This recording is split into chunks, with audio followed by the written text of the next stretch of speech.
mantle. O bago ang balabal. Bago pa ang balabal, mayroong dapat mauna, mga kapatid. Praise God. God bless you. Kayo po ay makakaupo na.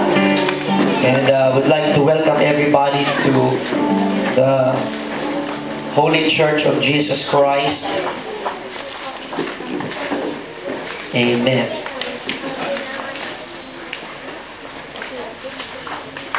Lahat magsabi, bago ang balabal. Bago ang balabal. Today I would like to talk about, before the mantle, how can we walk in the true power of God? Paano ba talagang lalakad tayo sa tunay na kapangyarihan ng Diyos? Amen.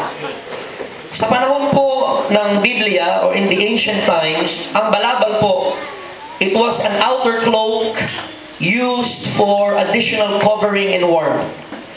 Ito po ay ginagamit upang magsilbing pantakip.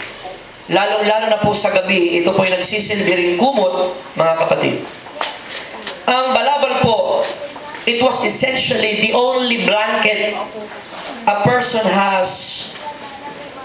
So, nung panahon na yon, mga kapatid, ang balabal ay importanteng gamit sa katawan. Sapagkat ito po ang ginagamit upang protektahan o takpan ang isang tao kapag siya po ay natutulog sa gabi. Of course, noong panahon, mga kapatid, madalas sa kanila natutulog, kanila pong tulugan ay yung rooftop, mga kapatid. No? Yung pong pintuan ay pag nakaakyat na lahat ay sinasara po yun, at ang lahat po ay madalas natutulog karamihan yung mga normal na tao doon po sa rooftop ng kanilang mga bahay. So malamig po, mga kapatid. Kaya noong unang panahon, kung wala kang pera, o pwede mong gamitin pangsanla ang iyong pong balabal. Pwede mong isanla ito bilang patunay na ikaw ay babalik at ikaw ay magbabayad ng utang. Sapagkat ganun po kahalaga ang isang balabal. Shall you say amen? Amen. That is why it is also required of law na kapag ito'y sinangla sa iyo, kailangan mo itong isauli bago po ang bedtime o bago ang magtulog, mga kapatid, panahon ng tulugan. Sapagkat kahit na may utang ang isang tao sa iyo, napakasama mo naman, kung hindi mo ibabalik yung kanyang kumot, maaaring niyang ikamatay ang lamig sa gabi, mga kapatid.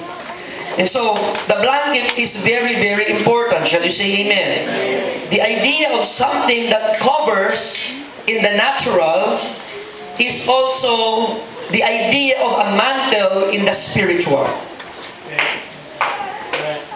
The mantle also comes to represent spiritual covering. Amen. In the Bible, ang mga balabal po usually refers sa spiritual na autoridad o kapangyarihan o pagkasi o pagpunas ng banal na espiritu, mga kapatid. Therefore, to wear somebody's mantle means you are going to walk in their gift, or walk in their authority, or walk in their anointing. Pag sinabing ang balabal ng isang tao o ng isang propeta ng Diyos ay napasa iyo, it means lumalakad ka ayon sa kapangyarihan, ayon sa covering, ayon sa authority, o ayon po sa lakas ng taong iyon. Amen. Praise God. You see, bago po dumating ang ating Panginoong Jesucristo, ang Diyos po ay nakikipag-usap sa kanyang bayan sa pamamagitan po ng mga propeta.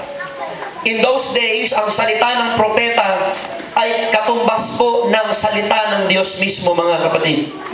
At ang anointing na nasa isang propeta ay significant of the Spirit of God resting upon that prophet. Isa pong malaking o isang magandang example tungkol po sa spiritual mantle na naipapasa from one person to another ay atin pong nasaksihan sa atin pong binasang istorya tungkol po kay Elias at kay Eliseo, mga kapatid. In the story of Elijah and Elisha. You see, last week atin pong napag-aralan na ang tanging paraan upang atin pong makumbinsi o atin pong mapilit, amen, ang mga taong lumapit sa ating Panginoong Jesucristo ay kung mayroong ebidensya at patunay na ang kapangyarihan ng Diyos ay kumikilos sa ating pong mga buhay. There is no other proof, there's no other evidence that God, amen, is at work in somebody's life except with the presence of signs, wonders, miracles, at ang mga kagilag-gilalas na gawa ng Diyos that is present in a church. Amen. So ang tanong, mga kapatid, na dapat po natin itanong sa ating mga sarili, tayo po ba ay lumalakad ayon, amen, sa mga kagilag-gilalas na gawa ng Diyos? At kung hindi pa, or kung tayo po ay nagnanais na higit, mga kapatid, na himala ng Diyos at mga tanda at patunay ng kapangyarihan ng Diyos sa ating mga buhay, we have to ask ourselves, how can we walk in true apostolic authority, anointing, at ang tunay na kapangyarihan ng Diyos? Amen. Sapagkat nakakalungkot, mga kapatid, na napakaraming Pentecostal apostolic sa panahon ngayon na they know how to speak in tongues. May iba magaling manginig, mga kapatid. May malakas pumalakpak, mataas tumalon. And that's not bad. Wala pong masama roon, mga kapatid.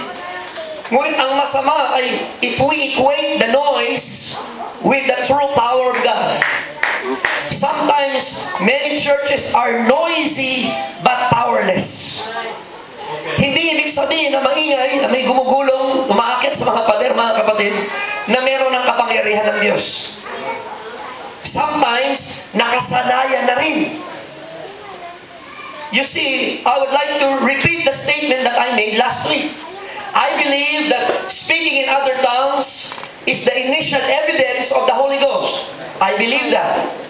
But I do not believe that speaking in tongues in itself is the Holy Ghost. Sapagkat may higit pong kapangyarihang nakahimlay sa banal na Espiritu na higit po kaysa sa pagsasalita lamang ng iba't ibang wika. Ang pagsasalita po ng iba't ibang wika ay initial sign. Ito po'y umpisa. It is not the goal. Ang iba po, yun na yung goal, mga kapatid. Basta makapag-speak in tongues lang ako, okay na. But they lack the power. Many churches have the tongues but no power. I'm not interested in noise, mga kapatid. I am interested in the true power of God. Amen. Ganon din po ba kayo, mga kapatid?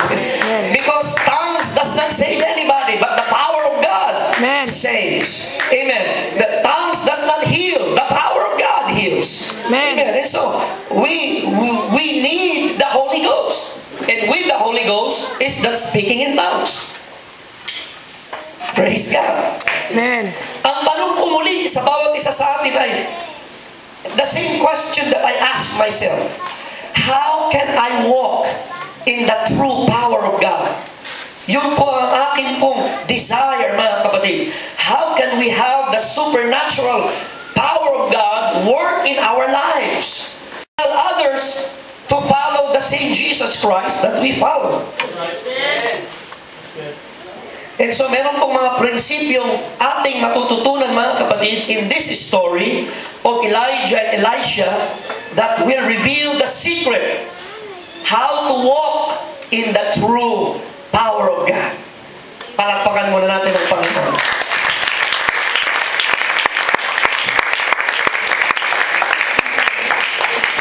Gusto ba ninyong malaman, mga kapatid? And so, nung dumating na po ang panahon na malapit ng kukunin ng Diyos si Elijah, mga kapatid, na initusan ng Panginoon si Elias na humanap ng isang taong nagngangalang Eliseo. That is in 1 Kings chapter 19.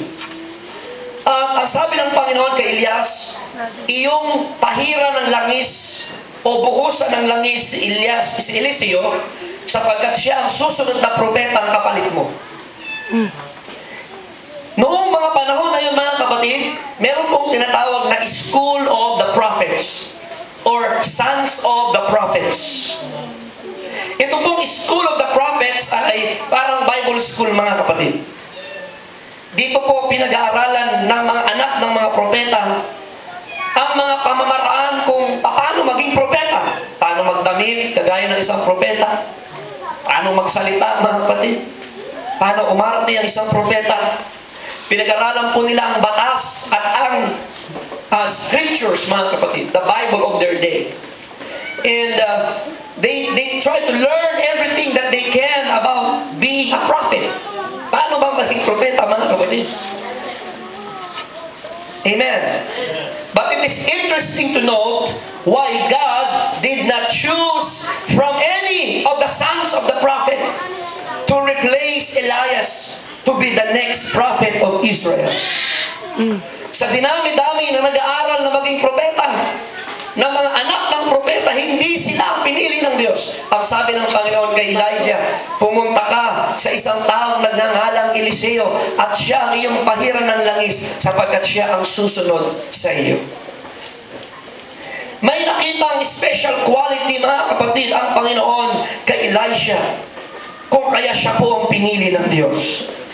You see, God often chooses the most unlikely people bilang kanyang mga sisidlan, bilang kanyang instrumento, bilang kanyang gagamitin, mga kapatid. You see, ang mga pamamaraan po ng Diyos ay hindi po kagaya ng ating mga pamamaraan. Amen. Sabi ng Panginoon kay Samuel, ang tao ay tumitingin nga sa panlabas na kaanyuan, pero ang Diyos ay tumitingin sa puso ng isang tao, mga kapatid. Sa panahon na inutusan ng Diyos si Samuel, iyong pahiran ng langis ang susunod na hari ng Israel. Pumunta ka sa bahay ni Jesse at doon makikita mo ang sunod na hari. Tinignan, mga kapatid, yung panganay, matipuno, matangkad, makisig. Sabi ng Panginoon, hindi yan. Sumunod yung pangalawa, sabi ng Panginoon, hindi rin yan. Sumunod yung pangatlo, sabi ng Panginoon, hindi rin yan. Yung pangapat, hindi rin yan. Yung panglima, hindi rin yan. Yung panganim, hindi rin. Pangpito, hindi rin. Sabi ni Samuel kay Jesse, may iba ka pa bang anak? Sabi ni Jesse, may isa na iwan. Pero nandoon nandoon sa pastulan, nag-aalaga ng mga tupa. Sabi ni Samuel, yun sunduin mo. Kasi wala nang iba eh. Sunduin mo, sabi ni Samuel. At pagpasok pa lang ni David, mga kapatid, ang sabi na ng Panginoon sa propeta, siya ang pahiran mo ng langis sapagkat siya ang aking napili. Hallelujah. Amen. Pumipili ang Diyos, mga kapatid, hindi ayon sa panuntunan ng sanlibutan. Hindi ayon sa pamantayan ng tao, mga kapatid. Praise God, hindi ayon sa kakayanan o hindi ayon sa galing. Kung hindi may hinahanap ang Diyos sa puso ng isang tao, mga kapatid, upang piliin po niya na maging kanya pong sisidlan at kanyang instrumento at kanyang pahiran ng langis at kanyang gagamitin, mga kapatid. Amen. Amen.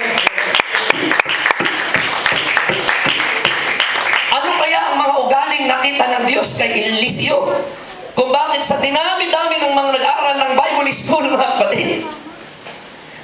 Now, I'm not against Bible school. Galing po ako dyan. Amen. And I believe we need the Bible school.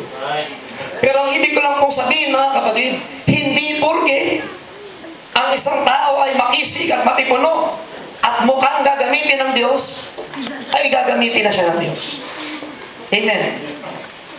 Minsan, mga kapatid, ang hindi mo inaasahan, yun pa yung gagamitin ng Panginoon.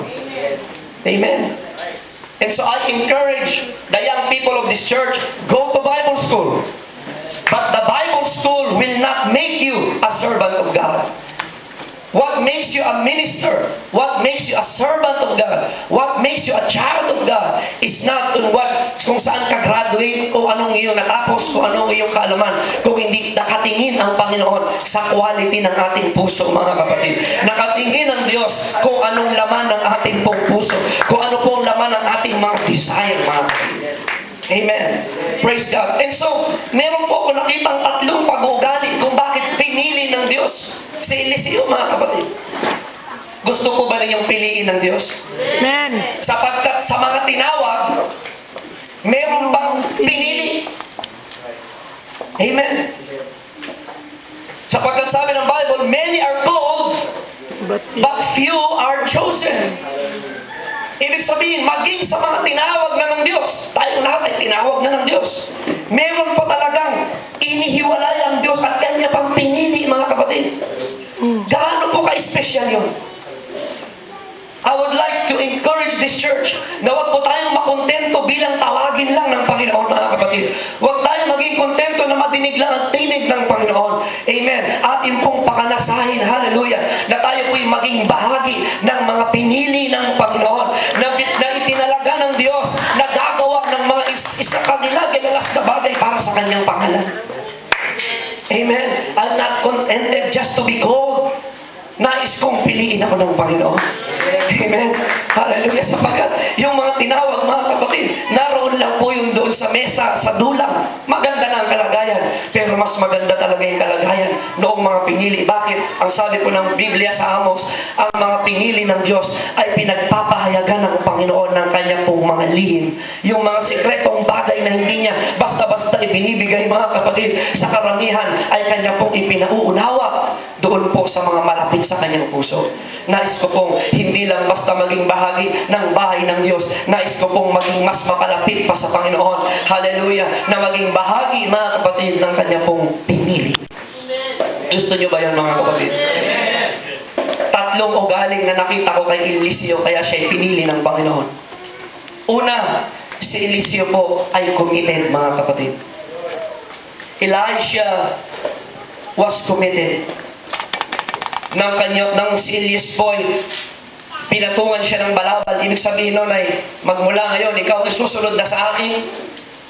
Ang sabi po ni Eliseo, Mr. Prophet, pwede ko bang bigyan mo ko ng panahon, magpapaalam lang ako sa aking tatay at sa aking nanay, at ako'y susunod sa iyo. At pag uwi niya ng bahay, pinatay niya yung kanyang mga baka, mga kapatid. At sinunog niya lahat ng instrumento sa kanyang pagsasaka. Pinakali niya sa buong barangay. Ano ibig sabihin? Magmula ngayon, I am now going to follow the way of the prophet. At kung ano ang aking dating buhay, hindi ko na babalikan. Hallelujah. Elisha stood up and killed and burned the oxen and never looked back. He never turned back. At nang kanya pong sinundan ang propeta, mga kapatid, nagdesisyon siya sa kanyang buong puso na hindi ko na babalikan ang dating buhay na aking iniwanan. At ako'y susunod ng buong puso at buong buhay dito sa propeta ng Panginoon. Hallelujah. Elisha, sa pagkamatay na sigurado doon po sa Sodom and Gomorrah, pero dahil ang puso ng asawa ni Lot ay nasa maraming bagay na kanyang iniwan, mga kapatid, bagaman niligtas na sila ng Panginoon, hindi natiis ng asawa ni Lot, siya po'y lumingon, mga kapatid. At alam po natin na nangyari. Praise God. Hinahanap po ng Panginoon yaong mga taong susunod sa Kanya na hindi na po lilingon sa mga bagay sa sanlibutan, na hindi na lilingon sa mga bagay na kanilang iniwan, mga kapatid, na hindi na po muli, hallelujah, magnanasa pa ng mga bagay na inalis na sila ng Panginoon doon. Kaya nga meron tayong awit, mga kapatid, the things I used to do, I do them no more. It was a grand day when I was born again. Amen. Pangalawang bagay na aking nakita, mga kapatid, si Elisha po ay isa pong manggagawa. Si Elisha po ay marunong magtrabaho, mga kapatid. Kung kaya nakita ng Panginoon, ito'y magiging mabisa rin tagapagtrabaho sa aking ubasan. Sapagkat saan po natagpuan ni Elias si Elisha? Natagpuan po ni Elias si Eliseo na nagtatrabaho po sa kanyang sakahan, mga kapatid. Nag-aararo po siya. His hands were not idle. He did not waste his time. Siya po ay palaging may ginagawa, mga kapatid, that is productive at magbubunga. Siya po ay busy sa paghuhukay ng lupa, mga kapatid, sapagkat naghahanda siyang magtanim at naghahanda po siyang umani. Amen. Ang hinahanap po ng Panginoon, yung pong magsisipag sa pagkilos at paggawa sa kanya pong ubasan, mga kapatid. Yung pong mga taong marunong magbungkal ng lupa. Ano po yun? Sabi ng Biblia, ang ating pong puso ay itinulad ng Diyos sa isang lupa, mga kapatid. 4 na uring lupa, isa lang ang mabuting lupa, mga kapatid. Kung kaya ang sabi ng Biblia, kung ang lupa man natin ay tigang, matuto daw po tayong araruhin ang ating pong puso, mga kapatid. At alisin ang mga bato at mga dawag. Alisin yung mga bagay na nakasisira, mga kapatid, sa pagtubo ng butil ng pananampalataya. At atin daw po, mga kapatid, patabahin ang lupang ito upang pagsaboy, mga kapatid, kapatid, ng salita ng Panginoon, maging mabuting lupa po ang ating mga puso, na maging tahanan ng pananampalataya at maging tahanan ng salita ng Panginoon, mga kapatid, at hindi masayang, hallelujah, ang investment ng salita ng Diyos sa puso. Yung pong hinahanap ng Panginoon, yung palagian pong hinahanap, hallelujah, palagiang inaararo yung puso, mga kapatid, upang maging mabisang pagtamnan ng salita ng Panginoon. Yung marunong magtrabaho sa kubasan ng Diyos. Hindi po yung tatamad-tamad, mga kapatid, hindi nagtatrabaho sa Espiritu. Amen. Every time you pray, you are working in the Spirit. Amen. Every time you read your Bible, you are working in the Spirit. Every time nagpapasting ka, mga kapatid, iyong tinatrabaho, mga kapatid, ang iyong spiritual na lupa, mga kapatid. Every time that you speak about your testimony in the gospel, tinatrabaho mo ang lupa mo, mga kapatid. Every time you give, tinatrabaho mo yung lupa mo, mga kapatid. Every time you worship, tinatrabaho mo yung lupa mo, mga kapatid. Huwag po sana tayong abutan, hallelujah, ng Panginoon na wala pong ginagawa sa kanyang ubasan. Third thing na nakita ni Elijah kay Elisha is that Elisha was a servant. Si Eliseo po ay may puso na marunong magsilbi, mga kapatid. The moment na sumunod si Eliseo kay Elijah, makita po natin that he ministered to Elijah. At ang sabi ng Bible, hanggang sa panahon na si Elijah ay dinala sa langit, si Eliseo po ang kanyang tagapaghugas ng kamay. Elisha was Elijah's servant. Shall you say, praise the Lord? Praise the Lord. Handa si Eliseo na sundan si Elijah sa apat na importanteng lugar. Amen. Sa apat na importanteng lugar. My question to you is, how far are you willing to follow Jesus Christ? Hanggang saan kahandang sumunod sa Panginoon? Si Eliseo, mga kapatid, ay handang sumunod kay Elias. Ang sabi niya, kahit saan ka pumunta, buhay ang Diyos at buhay ang iyong kaluluwa. Hindi kita iiwan. Susunod ako sa iyo kahit saan ka pumunta. Sapagkat ang bali-balita, mga kapatid, ay kukunin na daw ng Diyos si Elijah paakyat sa langit. Ang sabi ni Eliseo, hindi po pwede. Kulang pa ang aking natutunan. Kailangan kong sundan ang aking Panginoon kahit saan siya magpunta.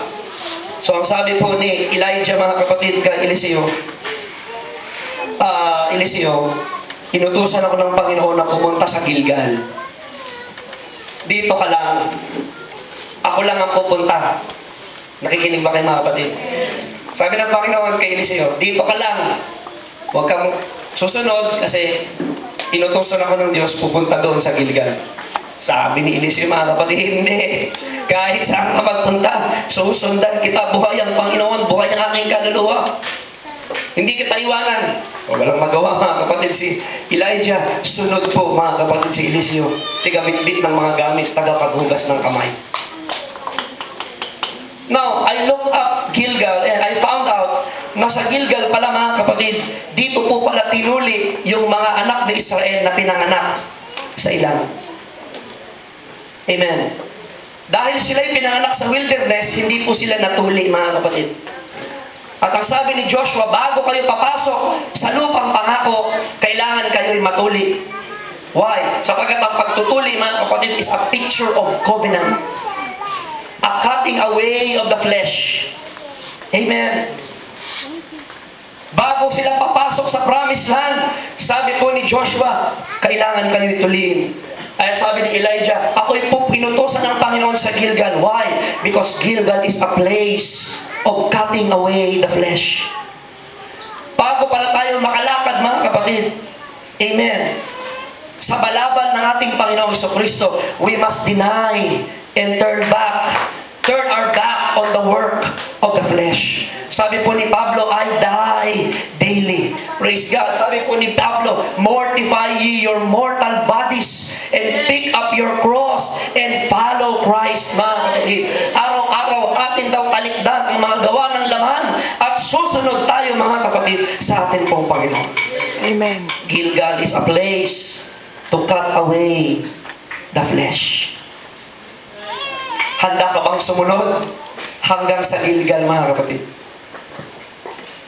At pagdating nila ng Gilgal, ang sabi po ni Elijah, Eliseo, dito ka lang. Kasi inutosan ako ng Diyos sa Bethel. Sabi ni Eliseo, hindi nga eh. Susunod nga ako sa iyo, hindi nga kita iwanan. Wala na namang nagawa yung propeta, mga kapatid. Amen. Willing ba tayong sumunod sa Panginoon, mga kapatid? To the point na maging makulit tayo, mga kapatid. To the point na hindi natin willing bitawan, mga kapatid, ang ating pagsunod sa Panginoon. Ano mang bagay ang mangyari, ano mang bagay, mga kapatid, humarang sa atin, mga kapatid, na bitawan, Panginoon, susunod ako sa iyo, Panginoon. Kahit saan, anong sabihin mo sa akin, kahit anong aking gagawin. Maraming tao, mga kapatid, handa lang sumunod sa Panginoon hanggang gusto nila. Amen. Pag masaya ang church, pag masaya sila sa church, pag malungkot na, ayaw na maglingkod, mga kapatid. Nung natandaan nila, nung tumanggap sila ng Holy Ghost, ang sarap ng pakiramdam. Pero dumarating talaga, mga kapatid, sa buhay na yung pakiramdam, nawawala yan eh. Yung emosyon, nawawala yan. Amen. Pag wala ng talunan, mga kapatid, pag wala ng iyakan, pag wala ng gulungan, mga kapatid. Amen. Ayaw na magsimba. Yung rent fee dati libre, ngayon may bayad na, ayaw na magsimba, mga kapatid. Praise God. Ay, ayaw ko na mag-church dyan, dati libre yung rent fee, ngayon may bayad na. Nakukuha, mga kapatid. Hanggang saan mo handang sundan ng Panginoon? Will you be willing to follow and obey kung saan pupunta ang ating Panginoong Jesucristo? Kung i-lead ka ba ng Espiritu ng Diyos minsan sa pagsubok, amen, upang patibayin ang iyong pananampalataya, handa ka pa rin bang sumunod sa Diyos? Kung hindi ka naman masaya, handa ka pa rin bang sumunod sa Panginoon? Sapagkat alam mo, mga kapatid, na ang Diyos ay higit kaysa sa iyong puso. Sabi ng Biblia, ang puso ang madaya sa lahat, mga kapatid. Sapagkat ang emotion po natin, pwede tayong lokohin, mga kapatid. Amen. Masaya tayo minsan sa nangyayari sa paligid.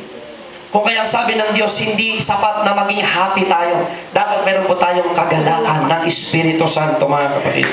Because the joy of the Lord is our strength. Amen. Paano daw po nakukuha yung joy na yun, mga kapatid? They that wait upon the Lord shall renew their strength. They shall mount up with wings as eagles. They shall run and not be weary. They shall walk and not faint. Yung lakas pala na yun, mga kapatid, na magpapaligaya sa atin ng patuloy ay nakukuha po sa paghihintay at sa pagsunod, sa tinig at sa Espiritu ng Diyos. Praise the Lord. Eh sabi po, mga kapatid, ni Elijah, pupunta ako ng Bethel, huwag kang susunod, dyan ka lang. Sabi ni Elijah, hindi, susunod ako. Sapagkat Bethel means the house of God. Sabi ni David, I was glad when they said unto me, let us go into the house of the Lord. Naghahanap po ang Panginoon ng mga tao na nagmamahal, amen, at nagnanaasa at nagnanais na palagihan. Makaniig ang Panginoon. And the people that love to come into the house of God. Amen.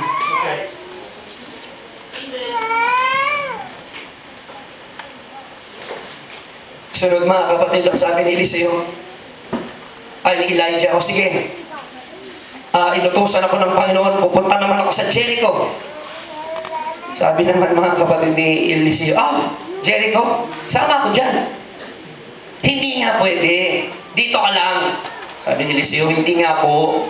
Kung saan ka pupunta, susunod nga ako. Na-imagine ko, mga kapatid, si Elijah, nakulitan na siguro, mga kapatid. Bahala ka sa buhay mo. Iniwan-iwan niya si Eliseo, bit-bit yung mga gamit, mga kapatid. Dakilang alalay. Dala-dala niya yung tapayan ng tubig. Yung palalaki, mga kapatid. Panlinis ng paa, panlinis ng kamay. Dala-dala niya yun. Amen. Siguro, hindi niya lang nabitbit yung asno, mga kapatid.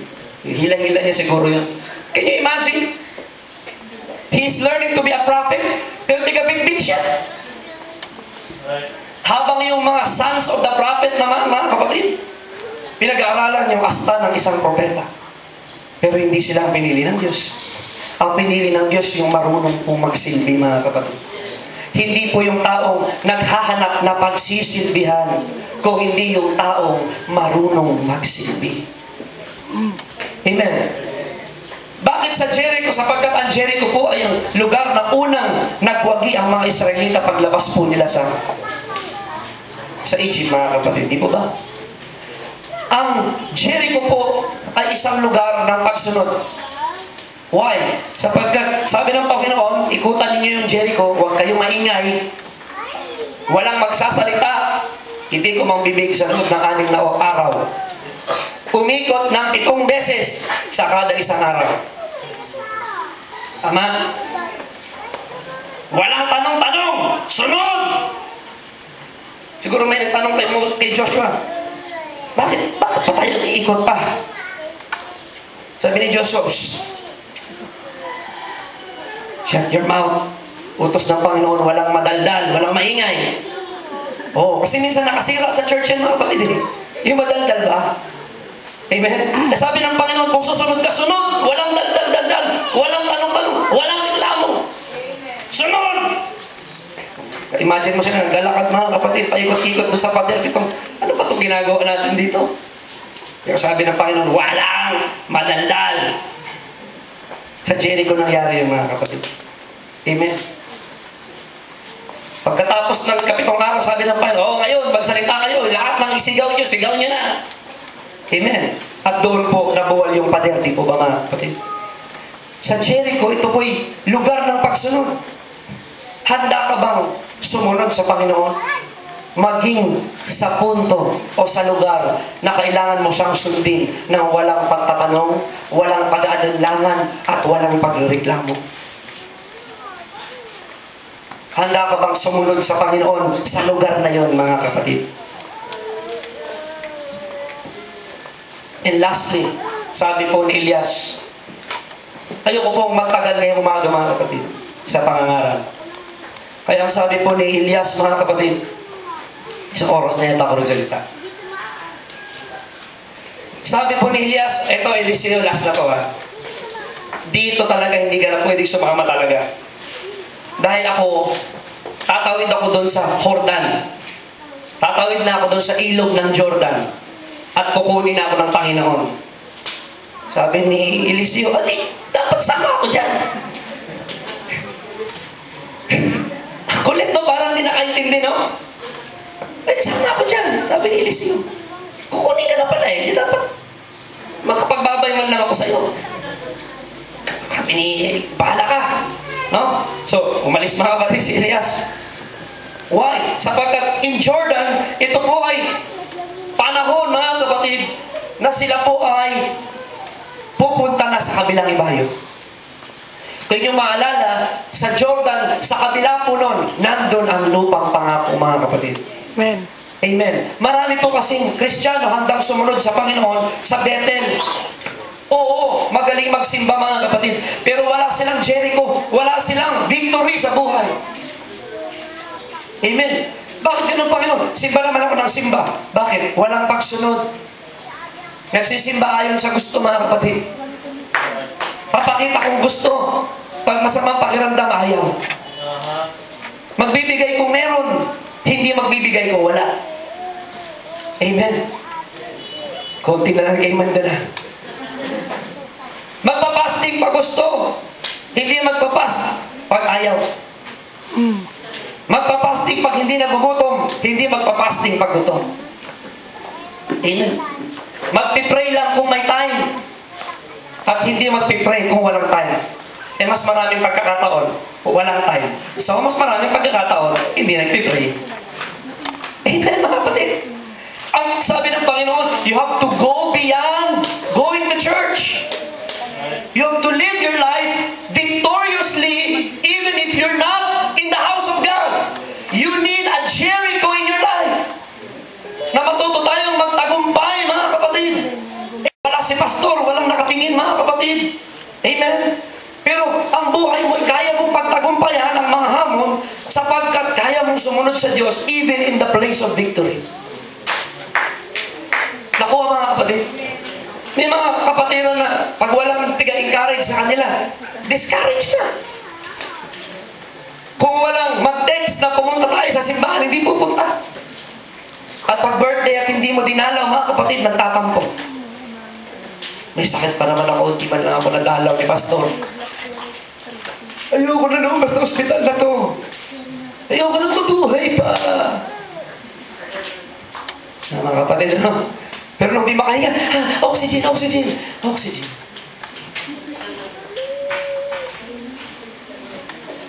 Beyond, better mga kapatid. May Jericho pa. At ang mas maganda, may Jordan pa mga kapatid. Handa ka bang sumunod sa Panginoon? Maging ang isang bagay o isang lugar na hindi mo pa nakikita, promised land pa lang. Pangako pa lang eh. Are you ready to obey God with just the promise? Pangako pa lang mga kapatid. Hindi mo pa nakikita. Pero sabi ng Panginoon, tumawid ka na sa kabilang ibayo. Praise God. Ito na mga kapatid. Ito na yung mga anak ng propeta na mapakasal. Ito po mga anak ng propeta, may mga sayad talaga eh. Ito po yung mga anak ng propeta na Kristiyano lang sa pangalan. Meron silang pangalan na anak kami ng propeta. Pero hindi naman po sila talaga pinili ng Panginoon. So nagtanong yung mga anak ng propeta, akala ko ba kukunin na yung Panginoon mo ngayon? Yung master mo, akala ko ba ngayon na yung araw na kukunin siya? Para bang inaasar siya ba? Na hindi naman talaga yata kukunin yung master mo. Binubola ka lang yan para sumunod ka ng sumunod sa kanya. Amen. In other words, yung mga hindi naman yata talaga babalik ang Panginoon eh. Ginagamit lang kayo ng panakot kayo ng pastor nyo para magbigay kayo ng bigay ng pera. Okay.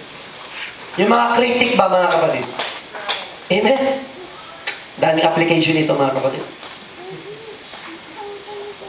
Nabasa niyo na ba ito noon pa? Itong istorya ito. Pero nakita niyo ba ito? Ang sabi po ni Eliseo mga kapatid, oo alam ko, maaaring ngayon na siya kukunin. Pero magsitahimik kayong lahat. Ang best way pala mga kapatid, na labanan yung mga nagsasalita ng hindi maganda sa paglilingkod mo sa Panginoon, ay huwag mo silang pakinggan. At sabihin mo, magsipagtahimik kayo. Hindi ako makikinig sa mga negatibong comment. Basta ako diretsyo ko sa paglilingkod at pagsunod sa aking Panginoon. Amen. May makukulit talaga mga kapatid eh. Kahit anong gawin mo, mayroon talagang makukulit. Pinag-pray mo para gumaling, namatay tuloy. Akala ko ba nagpapagaling yung Diyos nyo? Humingi ka ng pera, bakit hindi ka naman nagkaroon ng pera? Humingi kang yumaman, ba't hindi ka pa yumayaman hanggang ngayon? Sagot pa mga kapatid ng isang tatay sa kanyang anak na nagpastor, kung totoo pang nagpapayaman niyang Diyos ninyo, 30 taon ka na nagpapastor hanggang hindi ka pa rin mayaman. Yung mga kritik mga kapatid. Pero naghahanap pala ang Panginoon ng mga taong maglilingkod sa Panginoon at susunod sa Kanya all the way. Walang pag-alinlangan, walang pagreklamo, ngunit mayroon pong mapagpakumbabang puso mga kapatid. Sabi ni Eliseo, tahimik kayo dyan. Kayo pakikinggan. Diretso siya mga kapatid. And finally, ang araw ay dumating na kukunin na ng Panginoon si Elias paakyat sa langit mga kapatid. Ito na. Tinanong na ni Elias ang kanya pong matapat na alagad. Sabi ni Eliseo, ngayon ang araw na kukunin ako ng Panginoon. Ano ang gusto mo ibigay ko sa iyo? And this struck me very deeply. Sapagkat pansinin po ninyo na hindi hiningi ni Eliseo ang balabal ni Elias. Ang balabal ni Elias na tanda ng himala, tanda ng pagpapala, tanda ng kapangyarihan, tanda ng anointing mga kapatid. Hindi niya hiningi ang balabal ni Elias. Bagkos ang kanyang hiningi mga kapatid, ang sabi niya, nais kong magkaroon ng doble sa ibayong bahagi ng iyong espiritu. I want a double portion of your spirit. In the Hebrew, if you look up that word spirit, yan po mga kapatid, ay ang salitang ruach. Ruach. Na ang ibig sabihin po ay hininga. Breath or life. Hininga ng buhay or nature or essence. Nang hilingin pala mga kapatid, amen, ni Eliseo, Yup. ang makadalawang unit na bahagi ng espiritu ni Elias. Ang hiningi po niya ay hindi ang kapangyarihan. Ang hiningi po niya ay hindi ang blessing. Ang hiningi po niya hindi yung anointing. Ang hiningi po niya ay hindi yung kapangyarihan. Ang hiningi po niya ay maging kagaya siya ng kanyang Panginoon. Na ang buhay ni Elias, mga kapatid, ay mapasa kanya. Ang pamamaraan ng pamumuhay, the lifestyle of Elias, ay kanya pong magampanan, mga kapatid. Ibig sabihin ni Eliseo, gusto kong maging kagaya mo. Hindi sa mga himala, kung hindi ang pamamaraan ng iyong pamumuhay. At nang hilingin niya ito, mga kapatid, nang kinuha si Elias, saka po nahulog ang balaban. But before the mantle, Elisha asked for the nature of his master.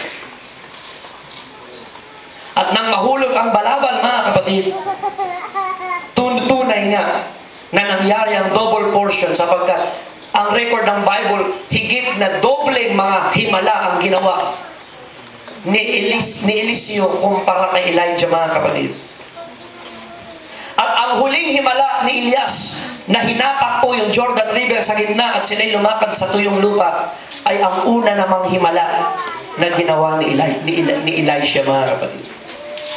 The last miracle of the Master is the first miracle.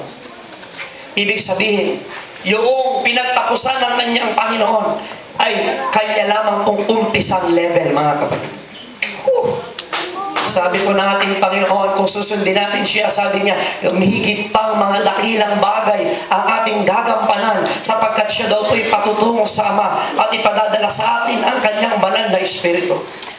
Know God, amen, if we will desire na makilala ang mga pamamaraan, ang pamumuhay, ang lifestyle ng ating pong Panginoon, ang ating Master na si Jesus Christ, mga kapatid, His promise is that greater works than these shall we do, sapagkat ang Espiritu niya mismo ang ating pong hiningi, mga kapatid, at kaakibat sa Espiritu na yan, nandiyan na ang kapangyarihan, nandiyan na ang pagpapala, mga kapatid, nariyan na po, mga kapatid, hallelujah, ang pagkasi at pagpunas ng banal na Espiritu Santo. Ang mga anak po ni Zebedee, and I'm closing. Ang mga anak po ni Zebedee, mga kapatid, si James at saka si John, yung sons of thunder na tinatawag. Minsan po nilang hiniling sa ating Panginoong Hesus in the book of Mark chapter 10 verse 35. Hiniling nila sa Panginoon, sabi nila, Panginoon, pag ikaw ay naupo na sa iyong kaharian, itulog mo na kami magkapatid ay ilagay mo sa kaliwa at ang isa naman sa amin pwede bang ilagay mo sa kanan. In other words, they are asking for a place of power. Humiling po sila na sila'y pagkalooban ng kapangyarihan, na sila'y pagpalain at sila, mga kapatid, ay ilagay sa mas mataas na posisyon. Pero ang tinanong sa kanila ni Jesus, kung nais niyong maupo sa aking kaliwa at sa aking kanan, sabi ni Jesus, kaya niyo bang inumin ang saro na aking iinumin? Kaya niyo bang mabautismohan sa bautismo na ipangbabautismo sa akin? In other words, Jesus Christ was saying, if you desire the glory, if you desire the power, if you desire authority, in order to receive that power, you must share in His lifestyle. You must share in His suffering. You must share, amen, in the way that He lived His life. Tayo dahil po makibahagi sa Kanyang kalooban. Tayo dahil makibahagi, mga kapatid, sa sarong Kanyang iinumin. He further illustrated the point nang marinig ng 10 ang katampalasanan ng 2 na nais nilang sila'y mauna kaysa dun sa 10. Nagalit yung 10, mga kapatid. Di ba 12 yung apostol? Nagalit yung 10. Pero ang sabi ng Panginoon, huwag kayong magalit. Halika kayo. Kakausapin ko kayo. At ang sabi ng Panginoon sa kanila, alam ninyo na ang mga tagapamuno sa sanlibutan, ang kanilang pamamaraan ay kanilang pinamamahalaan o sila ang pinapanginoon ng mga taong nagsisilbi sa kanila. But listen to this. Ang sabi ng Diyos, hindi ito dapat mangyari sa inyo. Sapagkat siyang magiging pinakadakila sa inyo, ay siya ninyong magiging alipin. At sino mang magiging pinakamataas, shall be the servant of all. Sapagkat maging ang anak ng tao ay hindi pumarito upang paglingkuran, kung hindi upang maglingkod at ibigay ang kanyang buhay upang maligtas ang iba. Nais ba natin lumakad, mga kapatid, sa kapangyarihan at sa pagpapala ng Diyos? Ang sikreto pala muna, mga kapatid, bago pala tayo lalakad sa kanyang kapangyarihan, lalakad muna pala tayo sa kanyang ehemplo. Before walking in power, we have to walk in His footsteps first. We have to learn to live in His lifestyle. Kailangan nating matutunan muna ang kanyang mga pamamaraan. Malaman ang kanyang pag-iisip. Maunawaan ang kanyang puso. At sundin ang kanyang mga utos. Matutunan nating magpatawad gaya ng pagpapatawad ni Jesus. Matutuhan nating magmahal gaya ng pag-ibig ni Jesus. Matuto tayong manalangin like He prayed. And we must learn how to serve like He served. Then, we will walk in the power of God. But before the mantle, we must learn to walk in the Spirit of the Master. Tayo po lahat ay tatayo, mga kapatid.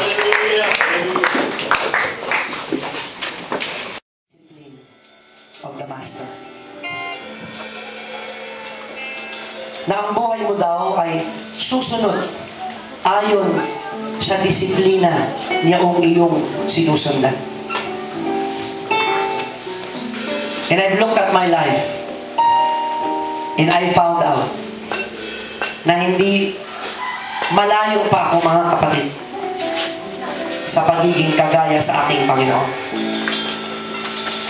I still have to learn to love like He loves. To serve like He served. Especially to pray like He prayed.